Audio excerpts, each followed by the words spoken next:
আমার কাছে মনে হয় যে যারা মালয়েশিয়াতে 2026 কিংবা 27 সালের ভিতরে ঢোকার চিন্তা ভাবনা করতেছে, মানে কলিং ভিসার মাধ্যমে, এদের ভাগ্যটাই খারাপ। আমি কেন বলতেছি ওদের ভাগ্যটাই খারাপ? এই যে দেখেন না, কয়েকদিন যাবৎ শুধু মালয়েশিয়াতে লোক আসবে, শুধু মালয়েশিয়াতে লোক আসবে, এখন হঠাৎ করে আবার ঠান্ডা হয়ে গেছে। আসবে কিনা সেটা আমরা কিছুই জানি না। মানে এই মালয়েশিয়ার ভিসা খুলে দিচ্ছে, এই মালয়েশিয়ার ভিসা বন্ধ হয়ে যাচ্ছে। আমরা শুধু এই ঘটনাগুলোই শুনতেছি, তাই না, সোশ্যাল মিডিয়াতে। মানে ওরা যা বলতেছে আমরা তা বলতেছি, আমরা কি করবো বলেন? এই যে আজকে দেখেন, মালয়েশিয়ার একটা মানবাধিকার সংগঠন, ঠিক আছে, সংগঠনটার নাম হচ্ছে যে MSO, মানে মানবাধিকার সংগঠন, কথা কি বুঝতে পারছেন? এটা নাম হচ্ছে যে, তারা কি করছে, আজকে প্রধানমন্ত্রী বরাবর একটা চিঠি দিছে। ওই চিঠিতে তারা উল্লেখ করছে যে ওই যে কয়েকদিন আগে মালয়েশিয়াতে 15,000 কর্মী আনার কথা ছিল বিভিন্ন কান্ট্রি থেকে।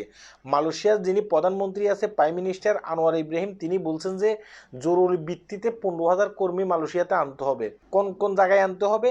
এই যে যেসব মামাইকের ডাইগুলো আছে না মালয়েশিয়াতে, যারা মালয়েশিয়াতে আছেন বুঝবেন, মানে চায়ের দোকানগুলো, ডাইরেক্ট কথা, এসব চায়ের দোকানগুলোতে লাগবে। তারপরে হসপিটালের কিছু লোক লাগবে, কর্মী লাগবে হসপিটালে। এইভাবে বিভিন্ন ক্ষেত্রে কিছু কর্মী লাগবে। এই কর্মীগুলো কিন্তু জরুরি ভিত্তিতে লাগবে। এই কর্মীগুলো যেন জরুরি ভিত্তিতে মালয়েশিয়াতে আনা হয়।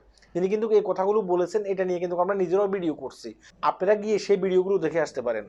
আজকে কি হয়েছে, এই যে মানবাধিকার সংগঠন যেটার কথা বলতেছি না, তারা কি করছে, একটা চিঠি দিয়েছে। তারা চিঠিতে বলতেছে যে না, কর্মী আনার কোনো দরকার নাই, আমাদের মালয়েশিয়াতে কিন্তু অনেক কর্মী বেকার অবস্থায় আছে, তাদেরকে কাজে লাগান। তারা কিন্তু এটা বলতেছে যে তাদেরকে কিন্তু কাজে লাগাইতে হবে। মানে কোন লোকগুলোকে কাজে লাগাইতে হবে?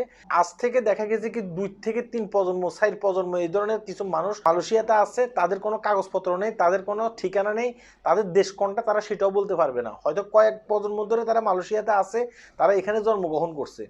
এদেরকে যেন কাজে লাগানো হয়, মানে এদেরকে যেন ওইসব কাজগুলোতে লাগানো হয়, তাহলে মালয়েশিয়ার টাকা মালয়েশিয়াতেই থাকবে। এখানে কিন্তু খরচ করবে যারা এখানে কাজ করবে। আর বিদেশি কর্মী আনলে বিদেশি কর্মী কি করবে, কাজের বিনিময়ে টাকা তাদের দেশে ফাটিয়ে দেবে। তারা কিন্তু এই কথাগুলো বলে একটা স্মারকলিপি জমা দিছে কোথায়, প্রধানমন্ত্রী বরাবর।